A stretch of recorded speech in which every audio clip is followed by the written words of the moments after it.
दोस्तों, कई महामारियों को देखकर आप सभी के मन में यही विचार आ रहा होगा कि कलयुग अपने सबसे ऊंचे स्तर पर है और यही जीवन का अंत है। लेकिन सच यह नहीं है। हिंदू शास्त्र सूर्य सिद्धांत में वर्णन के अनुसार वास्तव में कलयुग का आरंभ हुए अभी ज्यादा टाइम नहीं हुआ है, बल्कि यह तो कलयुग का आरंभ है और इसका अंत होने में अभी काफी टाइम बाकी है। गीता में भी भगवान विष्णु ने कलयुग के आरंभ होने और इस संसार के अंत के बारे में कई बातें बताई हैं। ऐसा बताया जाता है कि भगवान शिव ने विष्णु जी को इस संसार की जिम्मेदारी सौंपी थी और भगवान विष्णु ने ही गीता के कुछ भागों में कलयुग के आरंभ और अंत के बारे में बताया है, और जिसके अनुसार इस संसार के अंत के पीछे का कारण एक महिला को बताया है और कलयुग के आरंभ में कुछ संकेत देते हुए कृतियों का वर्णन किया गया है जो आपको कलयुग के आरंभ का संकेत देता है। गीता में वर्णन के अनुसार जब एक स्त्री अपनी श्रृंगार के बाल काटने लगे, जिस दिन एक बेटा अपने पिता पर हाथ उठा देगा, जब चारों ओर सिर्फ असत्य का बोलबाला होगा और सत्य का कोई महत्व नहीं रह जाएगा, जब स्त्रियां अपने घर में ही सुरक्षित महसूस नहीं करेंगी, लोगों के अंदर से डर खत्म हो जाएगा और उनकी अकाल मृत्यु होना शुरू हो जाएगी, जो कि बहुत कष्टकारी होगी। गीता में कथित भगवान विष्णु के अनुसार तब समझ लें कि काल रूपी कलयुग आपके दरवाजे पर खड़ा है। आप ये सोच रहे होंगे कि यह सभी संकेत तो हमारी वर्तमान स्थिति को कहीं ना कहीं शब्दों के रूप में बयां कर रहे हैं, लेकिन दोस्तों, इसका और भी विकराल रूप आना अभी बाकी है। कलयुग का आरंभ कैसे हुआ, इस विषय पर वर्णन हेतु यदि हम अपने हिंदू शास्त्रों और पुराणों जैसे महाभारत मनुस्मृति, विष्णु पुराण स्मृति और सूर्य सिद्धांत जैसे ग्रंथों के पन्ने पलटें तो हमें कलयुग के हाल के डरावने सच के बारे में पता चलता है। और ऐसी बहुत सी कथाएं सामने आती हैं जो कि कलयुग के आरंभ से लेकर अंत तक जुड़ी हैं। इनमें से सबसे प्रसिद्ध कथा के अनुसार कलयुग का पृथ्वी पर आगमन राजा परीक्षित की एक भूल से हुआ था। आइए जानते हैं कि वो कौन सी भूल थी जिसके परिणाम स्वरूप कलयुग न सिर्फ धरती पर आया बल्कि यहीं का होकर रह गया। मित्रों, आज हम कलयुग से जुड़ी कुछ हैरान कर देने वाले रहस्यों के बारे में बताएंगे आपको आगे वीडियो में। तो इन सारी बातों को जानने के लिए इस वीडियो में अंत तक बने रहिए। महाराजा परीक्षित की कथा कलयुग के आरंभ से जुड़ा सबसे प्रचलित संदर्भ है। जी हाँ, वह राजा परीक्षित से जुड़ी वह गाथा जिसकी चर्चा हमने वीडियो की शुरुआत में की थी और जिसके फलस्वरूप ही राजा परीक्षित को पृथ्वी पर कलयुग के डेरा जमाने का जिम्मेदार ठहराया गया है। क्या आपने कभी सोचा है ऐसे क्या कारण रहे होंगे जिसके चलते कलयुग को धरती पर आना पड़ा? महाभारत की समाप्ति के साथ द्वापर युग की समाप्ति के दिन भी समीप आ रहे थे। तब धरती पर अपनी भूमिका पूरी कर रहे भगवान श्री कृष्ण वैकुंठ धाम लौट गए।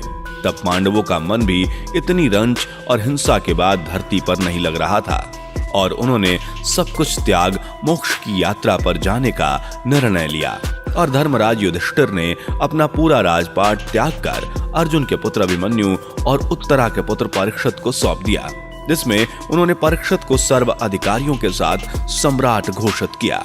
अन्य पांडवों और द्रौपदी सहित महाप्रयाण के लिए हिमालय की ओर निकल गए। अब धरती पर राजा परीक्षित का राज था, जो कि भगवान कृष्ण, माता लक्ष्मी, पितामह भीष्म और विदुर जैसे विद्वानों की कमी के बावजूद अच्छे से राजपाट चलाने का प्रयास कर रहे थे। कहा जाता है कि पांडव और द्रौपदी जब हिमालय मोक्ष यात्रा पर चले गए तब एक दिन स्वयं धर्म ने बैल का रूप लेकर और गाय के रूप में पृथ्वी देवी सरस्वती नदी के किनारे एक छोर पर बैठे वार्तालाप कर रहे थे। गाय के रूप में बैठी पृथ्वी की आंखें आंसुओं से भरी थी। उनकी आंखों से लगातार अश्रु बह रहे थे।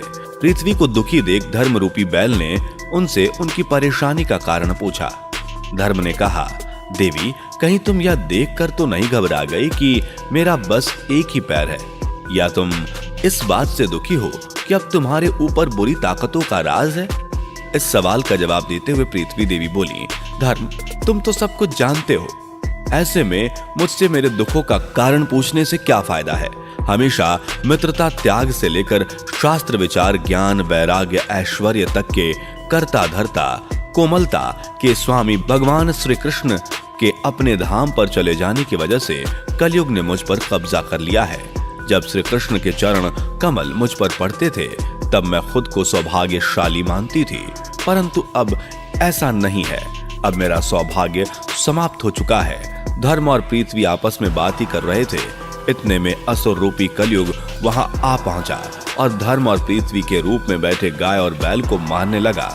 उसी समय राजा परीक्षित उसी मार्ग से गुजर रहे थे। जब उन्होंने अपनी आंखों से यह दृश्य देखा तो वे कलयुग पर बहुत क्रोधित हुए। राजा परीक्षित ने कलयुग से कहा, दुष्ट पापी, तू कौन है और क्यों इन निरपराध गाय और बैल को मार रहा है? तू महा अपराधी है। तेरा अपराध क्षमा योग्य भी नहीं, इसलिए तेरी मौत निश्चित है। इतना कहते हुए राजा परीक्षित ने अपनी तलवार निकाली और कलयुग को मारने के लिए आगे बढ़े। राजा परीक्षित का क्रोध देखकर कलयुग थरथर कांपने लगा।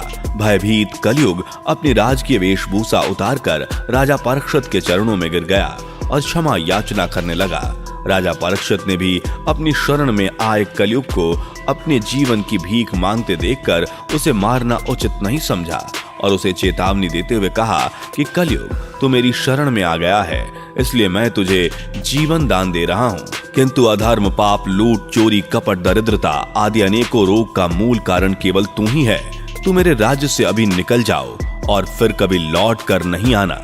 कलयुग ने राजा परीक्षित की बात सुनकर बड़ी चतुराई से कहा कि पूरी पृथ्वी पर आपका निवास है। पृथ्वी पर ऐसा कोई स्थान नहीं है जहां आपका राज नहीं हो। ऐसे में पृथ्वी पर रहने के लिए मुझे आप स्थान प्रदान कीजिए।